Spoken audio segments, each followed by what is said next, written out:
જય દ્વારકાધીશ. રાત્રે રાત્રે કેમ છો ખેડૂત મિત્રો? બધા મજામાં જશો ને? એવી આશાથી ફરી એક નવો વિડીયો ચાલુ કરું છું. અત્યારે ખેતર સૌ વાડીએ સૌ મગફળી વાવી દીધી છે અને પિયત ચાલુ છે.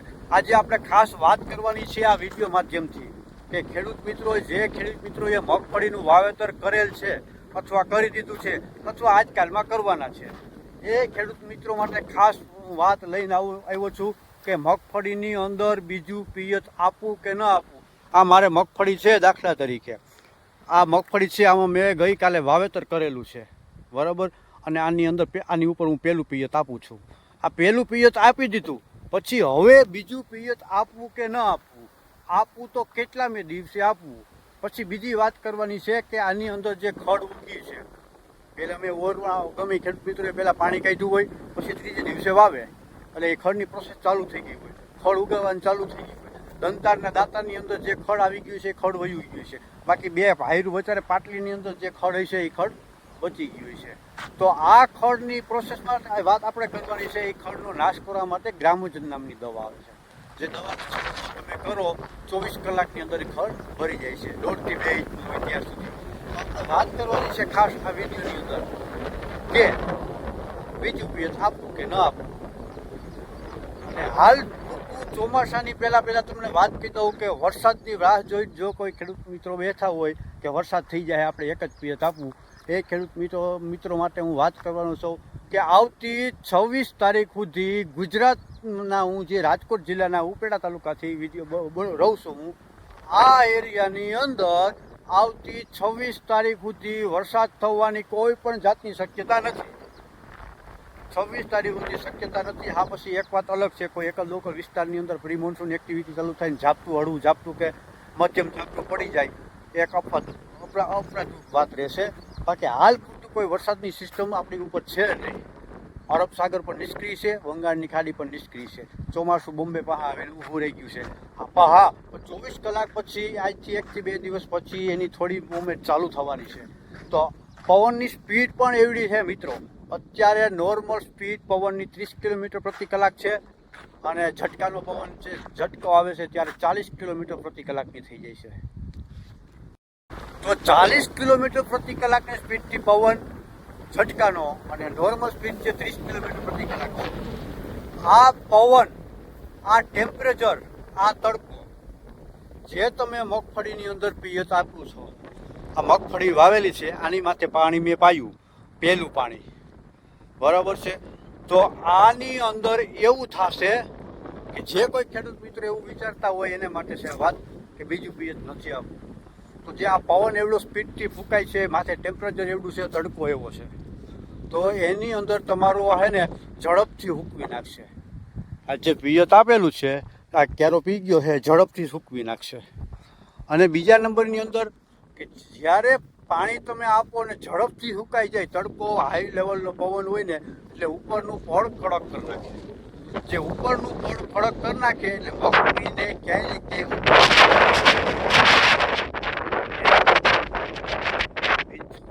આપવું જરૂરી છે, આપી જ દેજો બરાબર. પછી હવે પ્રશ્ન એ છે ક્યારે આપવું અને ખડની દવા ક્યારે છે.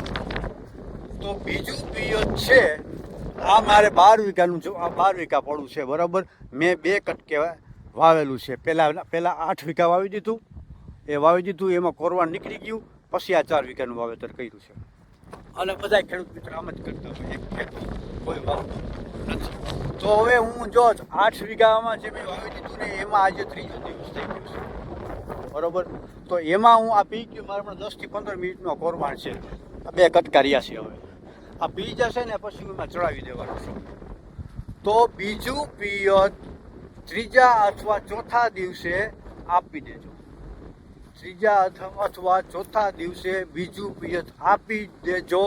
26 તારીખ સુધી હાલ વરસાદની કોઈ પણ જાતની શક્યતા છે નહીં. છૂટાછવાયા કે ઝાપટા પડી જાય તો એ કીધું એમ અલગ વાત છે. બાકી મોટી કોઈ સિસ્ટમ અરબ સાગરમાં પણ નિષ્ક્રિય છે અને બંગાળની ખાડી પણ નિષ્ક્રિય છે.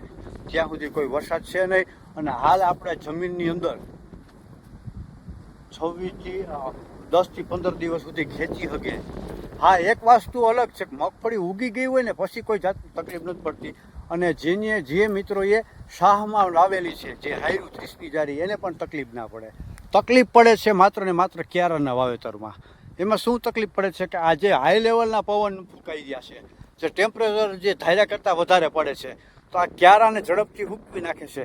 આની અંદર હાથી આપણે હાકી હગવાના નથી, તો આની અંદર જો આવી તિરાડો પડી જાય છે, આવી તિરાડો પડી જાય, આ તિરાડો પડી જાય, આની અંદર તડકો પણ જાય, આની અંદર પવન પણ જાય, એટલે છેટ સુધી જ્યાં સુધી પાણી ગયું હોય ત્યાં સુધી હૂંકવી નાખે, ત્યાં સુધી હવા જાય, એટલે એ ભેજ ખેંચાઈ જતો હોય છે. ભેજ ખેંચાઈ જતો હોય છે એને કારણે મગફળીના ઉગાવામાં કેવરાવે છે, ઉપલું પડું કડક કરી નાખે છે, અને મોટો જે આપણે કઈ થેપલા કહી છે કે કપોટા કહી એ મોટા મોટા ઉચકાવવા પડે છે. તો એમના માટે ત્રીજા અથવા ચોથા દિવસે પિયત આપો ને એટલે પાછું પોચું થઈ જાય. બીજું પિયત આપવાનું ત્રીજા અથવા ચોથા દિવસે એટલે પડું પોચું થઈ જાય છે. મગફળી ઉગાવવાનો પણ વાંધો નહીં આવે, ઉગાવો પણ સરસ લેશે, અને એટલી બધી પાણીની ટૂંકમાં ખેંચી પણ નહીં આવે. બીજા એકસરા તમારે 8 થી 10 દિવસ એકસરા કાઢવાના નીકળી જાય છે. આ વાત કરી આપણે બીજા પિયતની. હવે વાત કરવાની છે ખડની દવાની. ખડની દવા જે મિત્રો ને ખડ થતું હોય એની વાત છે. ના થતું હોય તો એને કોઈ સવાલ જ નથી, છાંટવાની જરૂર જ નથી રહેતી. તો જે કોઈ ખેડૂત મિત્રોને ખડ થાય છે એને મગફળી, જો પહેલાં તો તમને કહી દઉં કે જે ખેડૂત મિત્રોએ રેતી ભરેલી છે અથવા ટાઈસ ભરેલી છે અથવા તો મગફળી સીસરી વાવેલી છે, આ મિત્રોને 5મે દિવસે ખડની દવા છાંટી દેવાની, 3જે દિવસે બીજું પિયત આપી દેવાનું, વર્ષમાં 1/4 દિવસ કાઢી નાખવાનો, 5મે દિવસે દવા છાંટી દેવાની. બીજા નંબરની અંદર ગ્રામોજનને કોઈ પણ ખેડૂત મિત્રોને એવું હોય કે આને ભેજની જરૂર છે, ગ્રામોજન દવા એક એવી છે, મેં મારો ખુદનો અનુભવ કરેલો છે, જેમાં ભેજની જરૂર જ નથી. ગમે એવું હુકાઈ ગયું છે ને તો તમે દવાનો છંટકાવ કરશો એટલે હુકાઈ જાય, એટલે એ કોઈ ટેન્શન નથી. એટલે 3જે દિવસે બીજું પિયત, રેતી ટાઈસ ભરેલી હોય એને, 4થો દિવસ ખાલી 5મે દિવસે ખડની દવા. જે ખેડૂત મિત્રોને કાળી માટી છે, દરવાળી જમીન છે, સાડી જમીન છે, તાકાતવાળી જમીન છે અને મગફળી ઊંડી વાવેલી છે, આ મિત્રોને 4થે દિવસે બીજું પિયત, 5મો દિવસ ખાલી અને 6થે દિવસે દવાનો છંટકાવ કરવાનો, એટલે ખડ તમારું સંપૂર્ણપણે નાબૂદ થઈ જશે. પછી બીજા નંબરની અંદર તમે મારો વિડીયો કયા એરિયાથી અને કયું ગામથી જોવો છો અને તમે કઈ પદ્ધતિ અપનાવો છો એ જરીક મને પણ કોમેન્ટમાં કહી દેજો, એટલે થોડુંક વધારે જ્ઞાન મને પણ પડે. અને કેવી લાગી તમને માહિતી જરીક કોમેન્ટ કરી દેજો. વિડીયો બને તો શેર કરી નાખજો, અને આપણા ચેનલને સબસ્ક્રાઈબ ન કર્યું તો સબસ્ક્રાઈબ કરી નાખજો, લાઈક કરવાનું ભૂલતા નહીં. હાલ પૂરતું આ વિડીયોની અંદર આટલી જ. ફરી પાછા મળશું કંઈક આવી જ અલગ માહિતી લઈને. ત્યાં સુધી બધાને રાધે રાધે, જય શ્રી કૃષ્ણ, જય મુરલીધર.